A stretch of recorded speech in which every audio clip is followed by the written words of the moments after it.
Olá, eu quero hoje reportar dois fatos passados que não podem ficar esquecidos. O desabamento em Itapecerica da Serra, com 9 mortos e 28 feridos, e a morte na porta da escola infantil por um assassino que comprou arma legalmente depois da liberação de armas para caçadores, esportistas e colecionadores, sem ele ser nada disso. Bom, eu quero aqui agradecer mais uma vez a presença de todos vocês. Vocês me dão muita força e é com a força que vocês me dão que eu venho aqui fazer mais um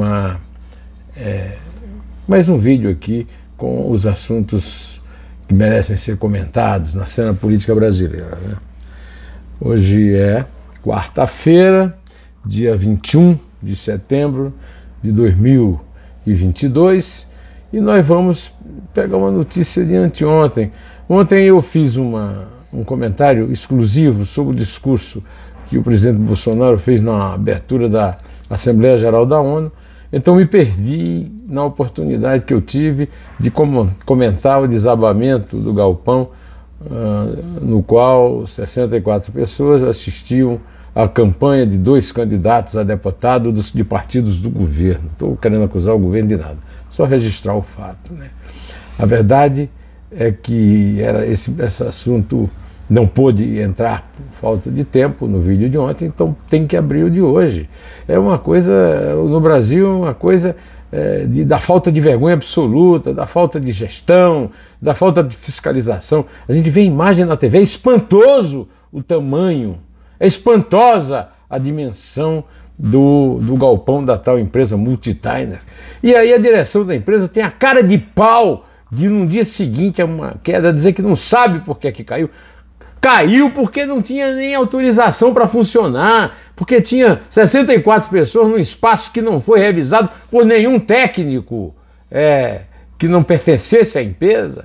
Que coisa, o pessoal do Conselho Regional de Engenharia, Agronomia, o CREA, que dá autorização para coisas desse tipo, disse que esse tipo de auditório não estava no projeto que estava em discussão, tanto na CETESB quanto lá na fiscalização da Prefeitura de Itapecerica da Serra. E, aliás, esse próprio processo não foi aprovado, não podia funcionar, não podiam estar trabalhando nesta empresa de containers. O Brasil é um país de clandestinos, é um país de assassinos, empresários que só pensam no próprio lucro, empresários gananciosos como esses, que ainda tem a cara de pau de dizer: olha, faremos uma verificação, vamos apurar o que é que houve, ninguém sabe qual foi a causa do acidente. A causa do acidente foi excesso de peso numa estrutura que não foi planejada para isso. E, aliás, também tem o negócio da campanha eleitoral, chamada aí pelos diretores da empresa. Olha, realmente é uma coisa de despedaçar o coração. Mais ainda o caso deste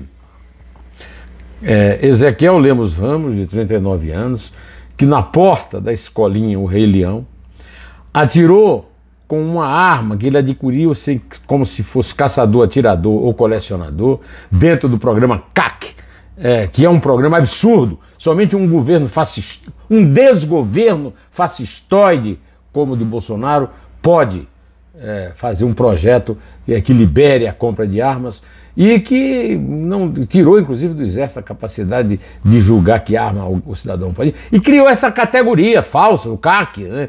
Pessoas que não pertencem a ela e que conquistam assim o direito de matar. Esse cara recebeu deste desgoverno bolsonarista o direito de matar a ex-mulher, com base no argumento de que lhe teria dado um golpe de 70 mil reais. Se deu o golpe é porque ele é um trouxa. E mais do que um trouxa, um canalha, perverso, que matou o próprio filho de 2 anos com essa mulher. Olha, meus amigos, realmente esses assuntos são chocantes, são revoltantes E não dá para você viver num país desse se você não puder reclamar. E não puder reclamar dizendo que são assassinos. Um camarada que fez essa lei, aí eu já escrevi contra, já comentei aqui contra essa lei várias vezes, aí vem o Bolsonaro, olha, o crime não mata com armas legais. Este matou, e matou uma criança de 2 anos, o próprio filho dele. Como é que esses imbecis que viviam escrevendo aqui, olha, o crime contrabandeia armas, não compra armas no CAC, não tem armas legalizadas. Olha, essas pessoas também que usam esse tipo de argumento, hein? Não tem vergonha na cara, não. Não tem filho, não tem mãe. Não tem mãe. A mãe não educou para salvar a vida, para ser cordato e educado, que eles não são também. Bom, o caso da escolinha Rei Leão, o cara matou a mulher, ex-mulher, e um filho dele de 2 anos, bebê, e provocando grande pânico, é claro, entre as crianças que estavam saindo, que estavam entrando da escola. Pelo amor de Deus, um cara desumano como esse, o que é que pode ser feito com ele? Que pena se pode dar a um animal irracional? Aliás, não vamos falar dos animais irracionais, porque nem animal irracional mata o próprio filho, né? Bom, eu queria também aqui comentar que eu vi um programa de eleições na Globo News e fiquei muito bem impressionado com 2 comentários. O de Merval Pereira, do Globo, que lembrou que o pessoal do Bolsonaro está perdido na campanha, porque está pensando que essa campanha é uma repetição de 2018. E não é! A campanha a campanha não se repete, não se repete. Uma campanha depois da outra, ela não é repetida. O Merval tem toda a razão, mas também a Natuza Neri, que deu um side da campanha, né, um bastidor, dizendo que os caras estão duros porque os empresários sabem que o Bolsonaro vai perder, ele só cai nas pesquisas, e só os idiotas fascistoides é que acham que pesquisa não vale nada, que pesquisa tudo paga para... As notícias que quem paga pesquisa são eles, né?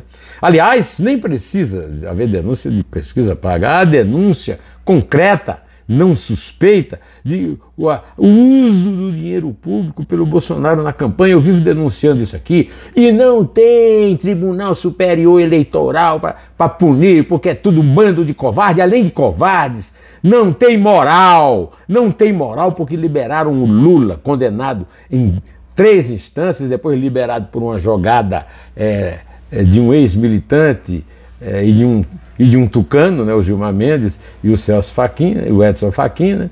E aí pronto, vale tudo, o Bolsonaro pode fazer o que quiser, pode fazer campanha, já era para estar preso. Aliás, os dois eram para estar. O Lula não podia ter sido solto, aliás, não foi inocentado não, isso é mentira.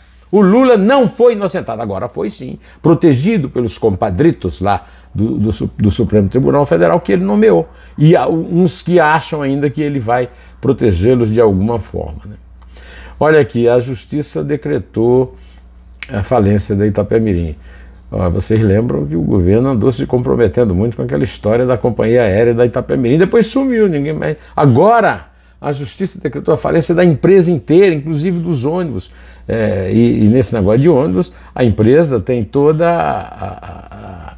a empresa tem grande tradição no Brasil, certo? Bom, tem uma outra notícia que me chocou muito, né? Os herdeiros do milionário Lucas Alves Dias, de Hortolândia, que ganhou uma Mega-Sena e que foi assassinado para ser roubado, tendo dado acesso aos ladrões, inclusive a 3 milhões de reais, né? Os herdeiros estão escondidos. Mas que bosta de país é esse? Que bosta de país é esse? Em que, com medo dos bandidos soltos na rua, né, alguns por benevolência da alta justiça, os herdeiros de um milionário que foi morto, os herdeiros que perderam o pai, estão escondidos para não sofrerem o mesmo destino. Hoje, que é a quarta-feira 21, é o dia que o Biden foi à Assembleia Geral das Nações Unidas para responder às ações do Putin, que fez uma convocação de 300 mil reservistas e que ameaçou anexar os territórios ocupados na Ucrânia pela Rússia, né? O Biden lembrou que ninguém ameaçou a Rússia, que só a Rússia buscou o conflito, e lembrou também que ninguém ganhará uma guerra nuclear. Vamos parar com isso. Estou de acordo com ele. Hoje eu queria lembrar a você que nós temos aí aqui no canal José Neumann e Pinto, o Neumann Entrevista com Sérgio Moro, lembrando que Lula foi condenado em 3 instâncias e que não foi inocentado pelo Supremo Tribunal Federal. Quem diz isso está mentindo, igual o Bolsonaro. E eu tenho também a oferecer a você um 2 dedos de prosa com a Ara Silva Rocha, que faz uma pungente descrição da infância pobre dela no sertão da Paraíba e que dá dicas excelentes sobre o funcionamento de campanhas, sobre as gestões públicas e também sobre gestão de empresas públicas e privadas. São 2 programas imperdíveis. E eu vou aqui dando tchau para você, direto ao assunto.